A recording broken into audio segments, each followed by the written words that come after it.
Everyone, welcome back to my YouTube channel. আশা করছি তোমরা সবাই খুব ভালো আছো, আমিও খুব ভালো আছি। তো আজকে তোমাদের সাথে রাখি বা রক্ষাবন্ধন স্পেশাল একটা মেকআপ লুক শেয়ার করব। তো ছোট ছোট বোনেরা যারা চাইছো যে কম বাজেটের মধ্যে খুব সুন্দর, সিম্পল আর glowing and sweat proof makeup, তারা কিন্তু এইটা ট্রাই করতে পারো। আর এই মেকআপটা আমি খুবই বাজেট ফ্রেন্ডলি কয়েকটা প্রোডাক্ট দিয়ে দেখানোর চেষ্টা করেছি। তো চলো বেশি কথা না বাড়িয়ে ভিডিওটা শুরু করি।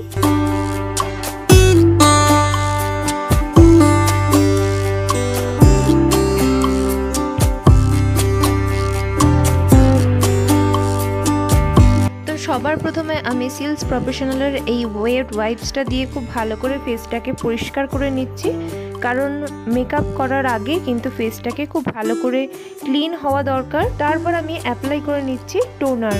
এখানে আমি গুড ভাইবসের উপটান টোনারটা ইউজ করেছি, তোমরা চাইলে যে কোনো টোনার কিন্তু ইউজ করতে পারো। নেক্সট আমি অ্যাপ্লাই করে নিয়েছি অ্যালোভেরা জেল। এটা কিন্তু ভীষণ ভালো একটা ময়শ্চারাইজার, তো এটা কিন্তু প্রাইমারেরও কাজ করে। তো এটা আমি খুব ভালো করে অ্যাপ্লাই করে নিয়েছি আর অ্যাবজর্ব হয়ে যাওয়া পর্যন্ত আমি ওয়েট করব। তারপর আমি এখানে অ্যাপ্লাই করেছি একটা প্রাইমার। এখানে আমি ইনসাইডস এর পোরস মিনিমাইজিং প্রাইমারটা ইউজ করেছি। এটা একটা রিজনেবল প্রাইসের মধ্যে ভীষণ ভালো একটা প্রাইমার। এরপর কালার কারেক্টিং এর জন্য আমি ইউজ করেছি এখানে ইনসাইডস এর প্রো কনসিলার প্যালেট। তো এই প্যালেটটা রিজনেবল প্রাইসের মধ্যে ভীষণ ভালো একটা প্যালেট। তো এখান থেকে আমি অরেঞ্জ শেডটা নিয়ে আমার যেখানে যেখানে ডার্ক স্পটের প্রবলেম রয়েছে সেই সব এরিয়াগুলোতে আমি এটা অ্যাপ্লাই করে নিচ্ছি। আর একটা ড্যাম্প বিউটি ব্লেন্ডারের সাহায্যে খুব ভালো করে আমি এটাকে ব্লেন্ড আউট করে নিচ্ছি। এরপর আমি ফাউন্ডেশনের জন্য এখানে ইউজ করে নিয়েছি ইনসাইডস এর একটা এইচডি ফাউন্ডেশন। ভীষণ ভালো একটা ফাউন্ডেশন, একদম রিজনেবল প্রাইসের মধ্যে। তো এটাকে আমি খুব অল্প পরিমাণ নিয়েছি, নিয়ে আমার ফুল ফেসে আমি অ্যাপ্লাই করে নিয়েছি আর একটা ড্যাম্প বিউটি ব্লেন্ডারের সাহায্যে খুব ভালো করে আমি ব্লেন্ড আউট করে নিচ্ছি।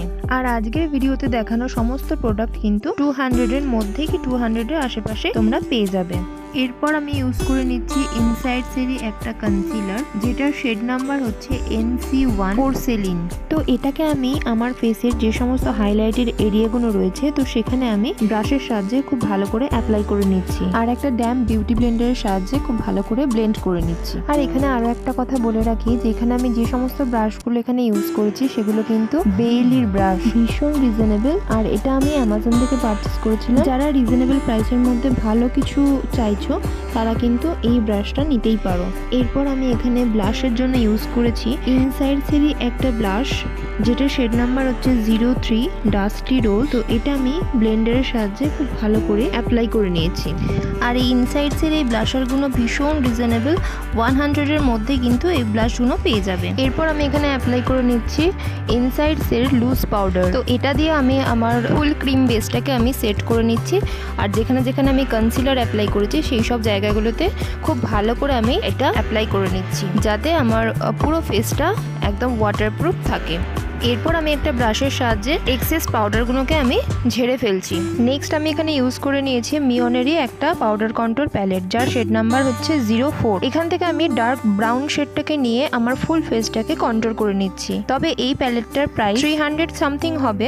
যারা রিজনেবল প্রাইসের মধ্যে একটা ভালো কন্ট্রোল প্যালেট চাইছো তারা কিন্তু এটা অনায়াসে নিতে পারো। আমার এটা ভীষণ পছন্দের একটা প্যালেট। তো এরপর আমি আইব্রোটাকে ড্র করার জন্য নিয়ে নিয়েছি ইনসাইডস এরই একটা আইব্রো পেন্সিল, এটার শেড রয়েছে ব্ল্যাক। আর এই ব্রাউ পেন্সিলটার একদিকে কিন্তু স্পুলি রয়েছে। তো এটা দিয়ে আমার আইব্রোটাকে খুব ভালোভাবে ড্র করে নিয়েছি আর এই স্পুলি ব্রাশটার সাহায্যে আমি খুব ভালো করে আইব্রোটাকে কম করে নিচ্ছি। তো এরপর আমি পুরো বেসটাকে সেট করার জন্য এখানে ইউজ করেছি ইনসাইডস এরই একটা ফিক্সিং স্প্রে। তারপর আমি অ্যাপ্লাই করেছি হাইলাইটার। হাইলাইটারের জন্য আমি এখানে ইউজ করেছি ইনসাইডস এরই একটা হাইলাইটার, যেটা শেড নাম্বার হচ্ছে 04। তো এটাও একটা ক্রিম বেস হাইলাইটার। তো এটাও আমি আমার ফেসে হাইলাইটেড পোর্শনগুলোতে আমি অ্যাপ্লাই করে নিয়েছি। আর আজকের ভিডিওতে আমি যে সমস্ত জিনিসগুলো দেখাচ্ছি সেগুলো কিন্তু সমস্তটাই কিন্তু 200 এর মধ্যে বা 200 এর আশেপাশেই হবে। তো যাই হোক, এখানে আমি আই শ্যাডোর জন্য এখানে ইউজ করেছি প্রিটি অল সেটেড এই প্যালেটটা। এখান থেকে আমি একটা পার্পল কালার আর একটা পিঙ্ক কালার মিশিয়ে আমার ক্রিজ লাইন বরাবর অ্যাপ্লাই করে নিয়েছি।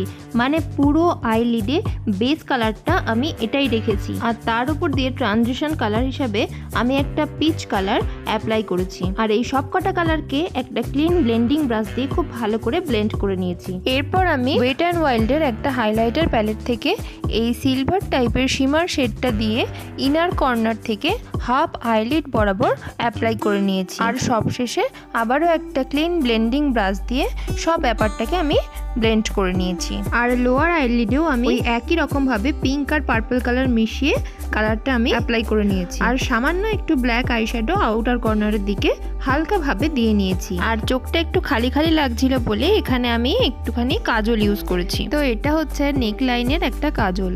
তারপর আমি এখানে ইনসাইডসের পারফেক্ট বলে একটা মাস্কারা আমি এখানে অ্যাপ্লাই করে নিয়েছি।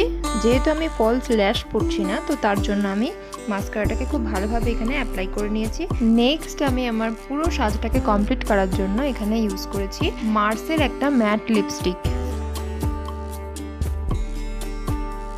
তো এই হচ্ছে আমার কমপ্লিট লুকটা। আমায় কেমন লাগছে অবশ্যই কিন্তু আমার কমেন্ট সেকশনে জানিও।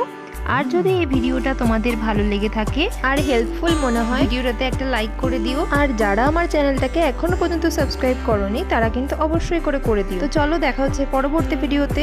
বাই।